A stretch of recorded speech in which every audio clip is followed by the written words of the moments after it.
Let's have a film. Yeah, so Inside. This is an Australian prison drama starring Guy Pearce, who was Simon's guest on the show last week, alongside Cosmo Jarvis, who I think is brilliant in everything, and relative newcomer Vincent Miller. So this is the feature debut from writer-director Charles Williams, who apparently won the Cannes Short Film Palme d'Or in 2018. So young Mel is a newly arrived inmate in a prison. He's taken under the wing of Warren, played by Guy Pearce, who is a long-timer, who is apparently days away from parole. He is sharing a cell with Cosmo Jarvis's Mark, who is an inmate whose face appears on television as one of the country's most despised criminals. Mark has become religious and leads semi-evangelical prayer meetings in the prison. Here's a clip. In the olden times, they didn't have prisons. They'd take a goat, they'd put all the sins of the tribe on it, and then they'd send the goat off to die. So they could be free and be forgiven. The scapegoat, they called it. Maybe sharing a cell with a new inmate, Mark Shepard. That new kid, Mel, keep him out of trouble. What's your relationship like with him? He seemed very familiar to me. Very. There's a contract on him. You pull the shit out, and bam, bam, bam, bam. So, as you heard, there's a contract on Mark's life, and this falls to the new young inmate with whom Warren, the Guy Pearce character, basically says, you do it, we'll split the reward money. Here's the shiv, this is what you need to do it with. So when Simon was talking about this, and you've seen the film, haven't you, Sanj? I have, yeah. So when Simon was talking about it with Guy Pearce last week, one of the things they established very quickly is it is an Australian prison drama, but it's not an Australian prison drama in the tradition. I mean, the Australian prison dramas range from Prisoner Cell Block H and Wentworth to, that John Hillcoat film Ghosts of the Civil Dead.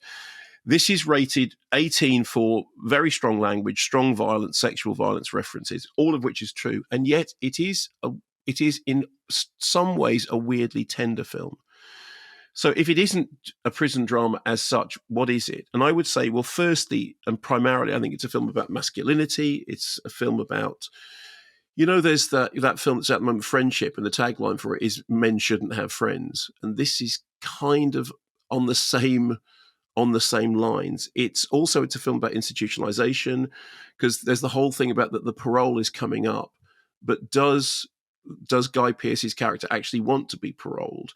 And I was thinking of, if you think of Shawshank Redemption, one of the most moving things in Shawshank Redemption is when the long-timer is finally let out, and he does not know how to cope with the world. And the whole thing is because he's been in prison all his life, he doesn't know how to cope with the outside world. It's also about crime and punishment, because there is this idea that the crimes committed by Cosmo Jarvis's character are unforgivable, and yet he is preaching this evangelical, come to Christ, Christ will forgive you of all your sins. He's that thing that you heard there about the scapegoat. And it's a coming-of-age tale, in as much as the new young inmate at the beginning is sort of coming of age in the prison system, but there's also this idea that everything that's happening is cyclical. There are lines that you hear quite near the beginning of the film that then end up being repeated at the end of the film, as if what's happening is it's not a line of growth, it's a cycle. And I found it really gripping. I thought the performances were great. I thought the atmosphere of it was oppressive, but not so much so that you didn't want to know what happened next. You felt like you were trapped there with them, but you did want to, you wanted to see how this dynamic was going to play out.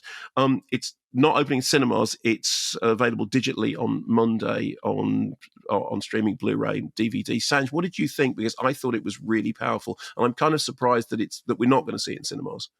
I mean, do you know, it's an odd one, because when I was watching it, there were a couple of times where I lost focus in the middle of it. And I kind of thought, I don't know where this is going. And, there's a bit where Guy Pearce's character comes out for a day. He has a day release to spend with his son. Yes. And in a way I thought, oh, gosh, yeah. I mean, should the film have started there? Should it be about that relationship as well, the relationship with the outside? Because that became the only relationship for the two people who are going to get parole. That's the only time we see a relationship outside the prison. Yeah. But actually, since watching it, it's really stayed with me. Right. The performances, I think, are amazing. I mean, I've always liked Guy Pearce. I think he's always understated in everything he does. Yeah. So I love him. Cosmo Jarvis. I know. Flipping heck. I know. I didn't realise it was Cosmo Jarvis until the credits rolled.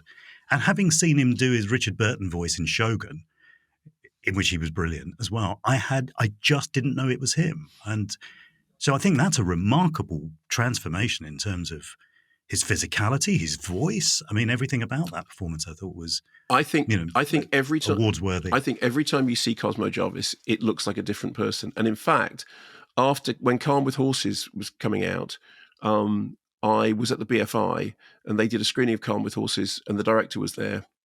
And I went into the green room and I talked to the director and the composer because I love the score for that film. And I was in that green room for 20 minutes and I had no idea that the other person in the room was Cosmo Jarvis. I mean, it's like every single film he does, he looks different. He does that thing that the actors do. Do you think there's more than one? There might be about 5 of them. It might be like The Prestige. There's loads of them sort of wandering about. I think, if people see it, and, it's an interesting watch, definitely worth a watch, but it would be worth, I think, re-listening to Guy Pearce's interview with Simon. Yes, because it was before you watch it, because I think he contextualized it really, really well. Yeah, absolutely.